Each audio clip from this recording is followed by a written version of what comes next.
tayo ay umangat sa ating personal finance, importante na tayo ay marunong mag-handle ng ating cash flow. Sa ating kinikita, importante meron tayong natatabi, like 5,000 pesos per month. And itong ating income, dapat portion nito na pupunta sa ating asset or ito yung mga investment, negosyo para lumago palalo ang ating income kasi ito yung magbibigay sa atin ng mga passive income. Pero pag ang ating na-accumulate or nadadagdagan is utang lang or masyadong malaki ang ating expenses, talagang negative yan, wala tayong maiipon. Kaya importante, nadadagdagan ang ating income at asset.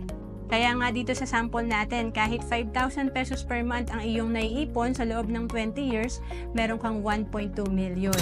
And kung ito ay natutunan mo pang ma-invest, 4.5 million ito after 20 years. Kung naghahanap ka kung saan ka pwede mag-invest, pwede ka sa Kaiser. Dito, meron ka ng healthcare, life insurance, at investment.